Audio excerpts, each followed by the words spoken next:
Assalamualaikum warahmatullahi wabarakatuh.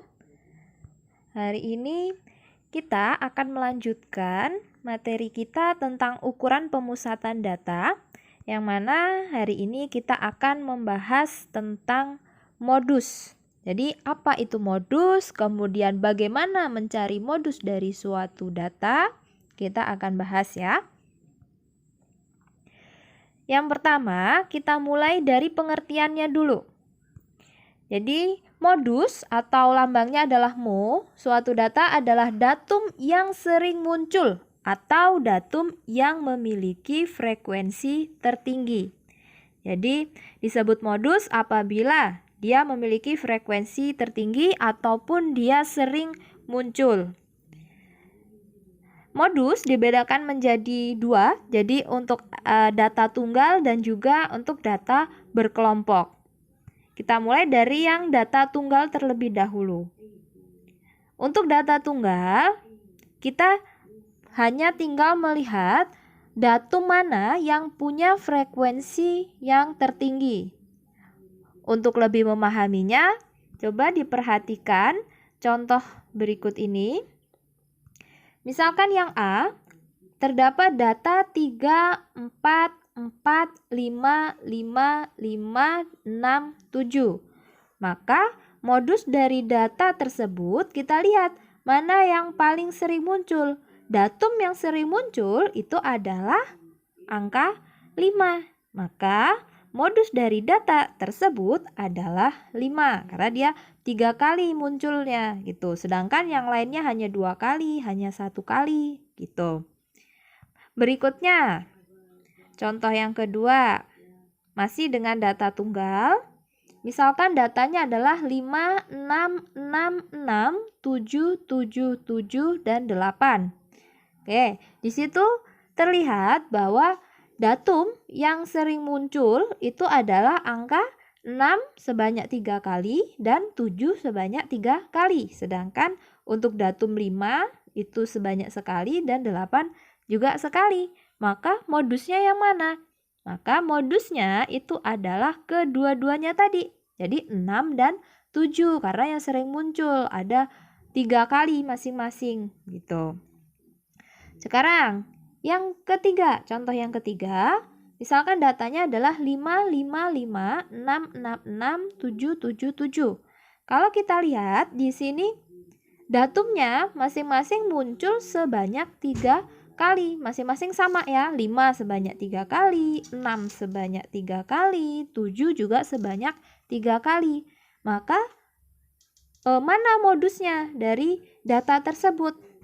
Karena tidak ada yang paling banyak atau semuanya munculnya sama ya, frekuensinya sama, maka data tersebut itu tidak mempunyai modus ya. Data di atas tidak memiliki modus karena semuanya sama rata. Munculnya sama-sama sebanyak 3 kali, makanya dia tidak mempunyai modus. Oke. Ini untuk yang data tunggal tak berbobot ya. Bagaimana kalau dia data tunggal berbobot? Misalkan kita ke contoh berikutnya. Nah, di sini disajikan tabel ya kan untuk data tunggal berbobot. Maka kalau untuk menentukan modusnya, ini akan lebih gampang. Kita tinggal lihat saja datum mana yang frekuensinya paling tinggi. Di sini terlihat yang frekuensinya paling tinggi itu kan 10. Berarti datumnya datum berapa? Yaitu 20. Itu. Jadi modusnya adalah 20 ya, itu maksudnya bukan 10. Nah, sekarang kita masuk berikutnya adalah tentang modus dari data berkelompok. Di mana rumusnya untuk modus data berkelompok adalah TB ditambah D1 dibagi D1 tambah D2 lalu dikalikan P. Di mana masing-masing itu punya keterangannya. Mo itu artinya modus, TB itu artinya tepi bawah kelas modus. Ya, tepi bawah harus masih ingat rumusnya, yaitu batas bawah dikurang 0,5. Lalu D1 itu apa? D1 adalah selisih frekuensi kelas modus dengan kelas sebelumnya atau kelas yang di atasnya. Dan D2 itu adalah selisih frekuensi kelas modus dengan kelas sesudahnya atau kelas yang ada di bawahnya. Dan P itu adalah panjang kelas. Dari kelas modus itu panjang kelasnya berapa. Gitu. Nah, untuk contohnya, dari mencari modus untuk data berkelompok, yang namanya data berkelompok kan pasti disajikan dalam bentuk tabel distribusi frekuensi. Nah, ini tabelnya. Di sini ada tabel distribusi frekuensi. Kita diminta menentukan modus dari data ini. Bagaimana cara mencarinya? Kita simak video berikut.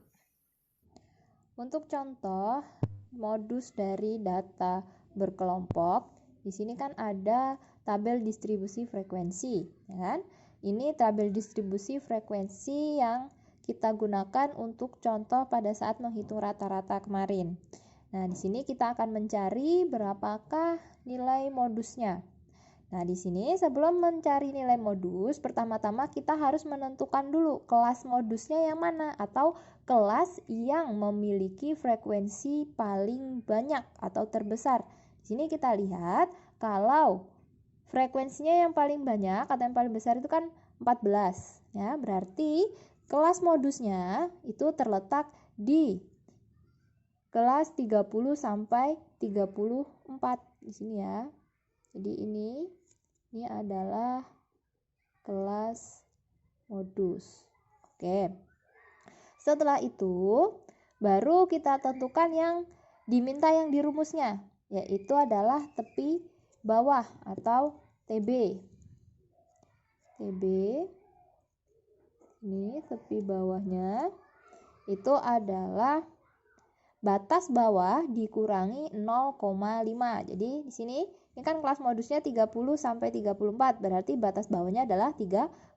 Berarti 30 dikurangi 0,5. Jadi sama dengan 29,5.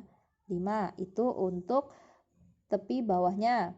Kemudian setelah tepi bawah kita butuh yang namanya D1. Ya. D1 ya. D1 itu adalah selisih frekuensi dari kelas modus dengan kelas sebelumnya. Berarti D1-nya yang mana? Ini kan? Kelas modusnya kan yang frekuensinya 14. Jadi D1-nya adalah ini.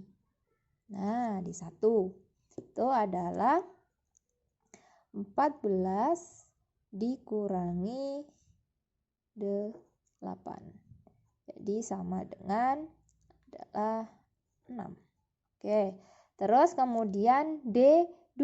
D2 adalah selisih frekuensi dari kelas modus dengan kelas sesudahnya atau kelas yang di bawahnya. Berarti ini adalah D2. Tuh. Jadi D2-nya D2 sama dengan ya, jadinya kan 14 dikurangi 12 sama dengan 2. Oke, TB sudah ada, D1 sudah ada, D2 sudah ada.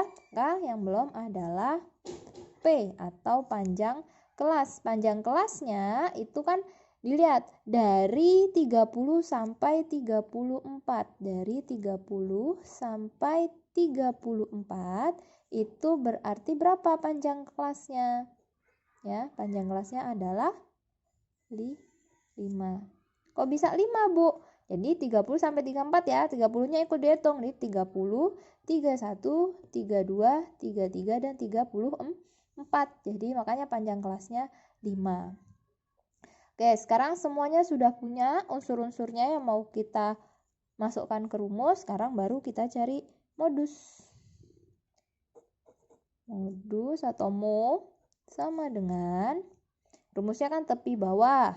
Tepi bawahnya adalah 29,5 ditambah D1. D1-nya kan 6 dibagi D1 tambah D2 berarti 6 ditambah 2 dikali dengan P atau panjang kelas. Panjang kelasnya 5. Oke, jadi sama dengan, di sini yang dalam kurung kita selesaikan dulu. 29,5 ditambah, buka kurung ya, 6/8. Oke, masih dikalikan dengan 5. Setelah itu, baru di sini kita cari 6/8 itu kalau kita bagi atau kita ubah jadi pecahan desimal berapa? Gitu ya. Hasilnya adalah 0,75 dikalikan dengan 5. Jadi 29,5 ditambah 0,75 dikali 5. 3,75. Oke, jadi tinggal kita tambahkan 29,5 ditambah 3,75 sama dengan, itu adalah 33,25. Nah, jadi nilai modusnya dari tabel distribusi frekuensi ini adalah 33,25. Dan demikian tadi pembelajaran untuk hari ini. Semoga bermanfaat dan penjelasan yang sudah diberikan dapat dipahami dengan baik. Sekian untuk hari ini. Ibu akhiri. Wassalamualaikum warahmatullahi wabarakatuh.